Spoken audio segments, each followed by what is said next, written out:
Hi.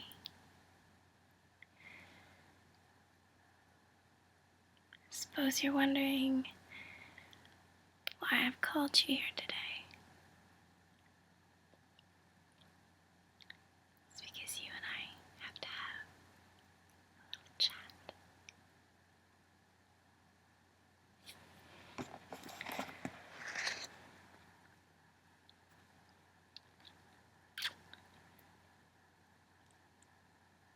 I don't mean to be crude, but let's be frank. You and I both know why we're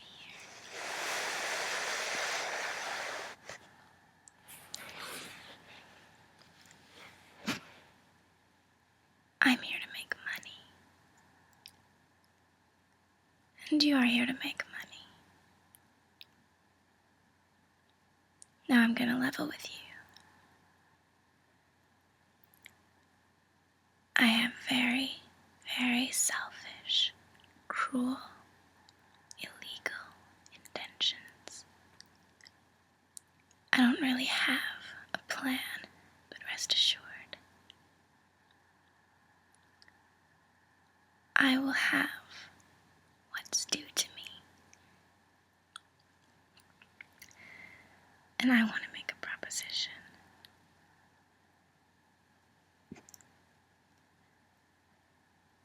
You and I both know we can't run this city alone.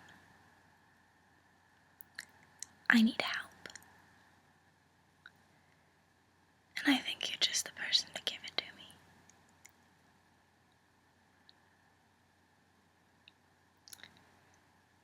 So level with me. What are your goals?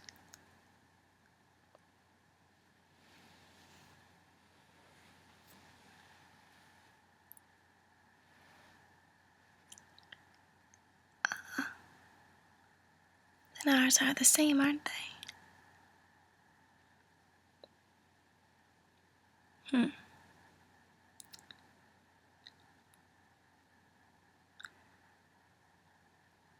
Don't you think it would be mutually beneficial if we pooled our resources, so to speak?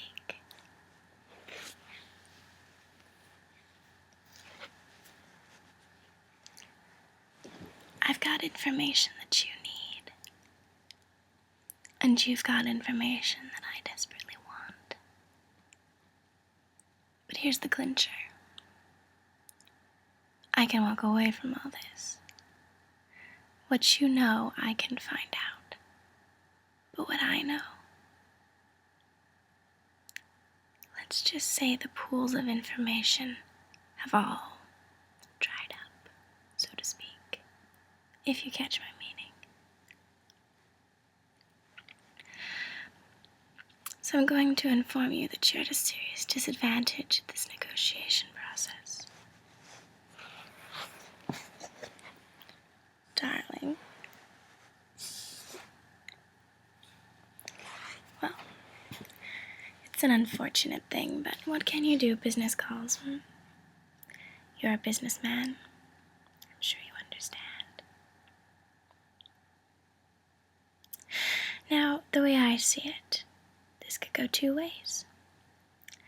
You and I could make the wise choice, pool our resources, combine our knowledge, split the profits. I say 60-40, but I'm willing to negotiate. I understand you and your people are rather hard-headed. I'm equal to that, of course. But to tell you the truth, I'm not sure you're the right guy. Can you deliver? Looking at you, I'm not so sure. Given the nature of this town, sure, it would benefit me to team up with you, but I have other options. And in the interest of being honest, thought I would just lay that out on the table for you. Is that a problem?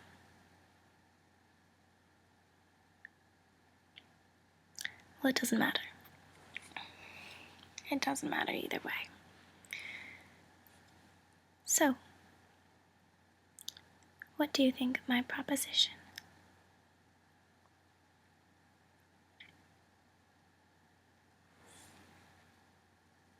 Oh, how boring. Listen to me.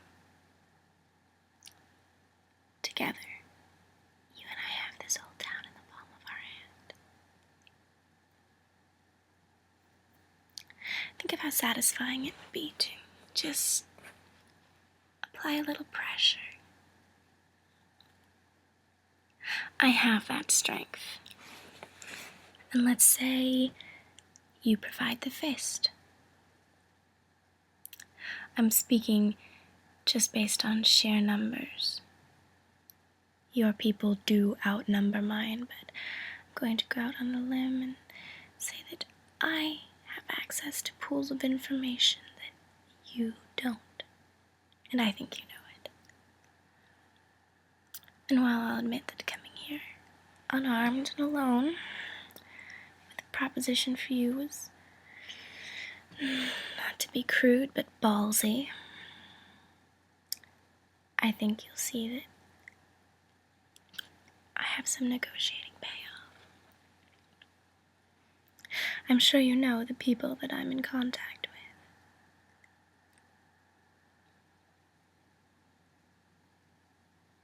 You're right.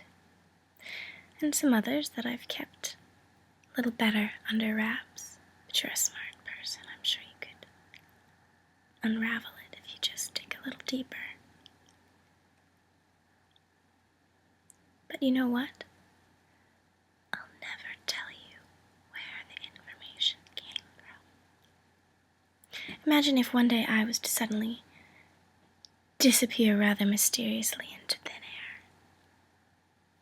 Where would that information go?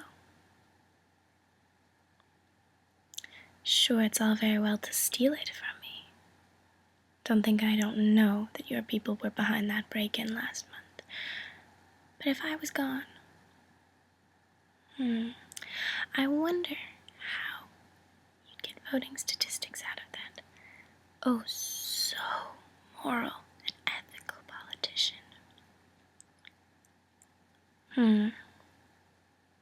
It's not likely. And I wonder, how would you get access to the governor and the mayor?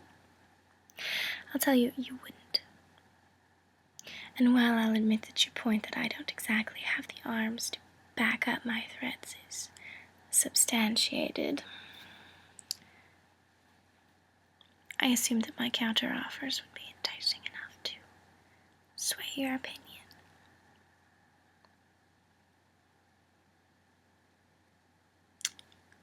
Oh, let's not be boring. I don't want to discuss the details. I have people for that. Money. Money. Money. What a necessary evil. But I came here for a good time. A little interesting conversation. It's so rare that I can speak to an equal. I find you very impressive. Unfortunately for both of us, my time here is rather short. I'm sure you can look down at that expensive watch of yours and notice that time passes quickly. I find you compelling. Well, I suppose you do have a point. But surely you must see the benefit of such an arrangement.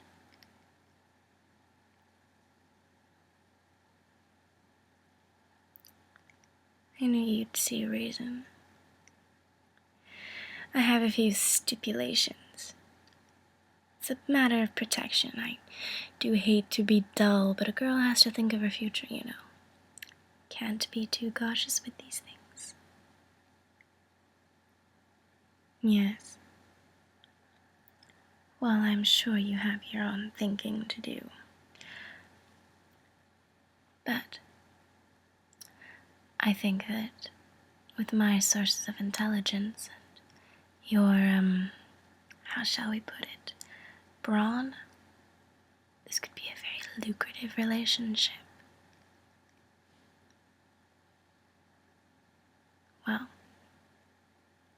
you and I both know the likelihood of that, don't we? Well, you have spies in low places. I'm sure they could answer you that. Because my personal life is just that. Personal. I don't do sob stories. Well, I'm sure you have one yourself, but you don't see me asking about it. Because I'm not your therapist. I'm here for business. I don't want a friend. Friendship is overrated. There's only money.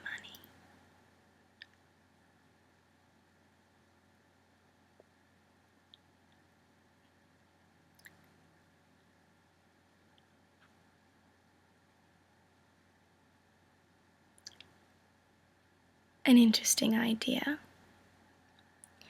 However, I'm not tempted.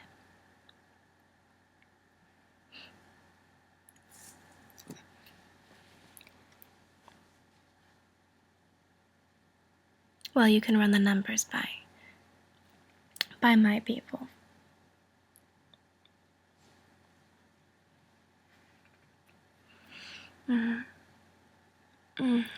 Oh, stop.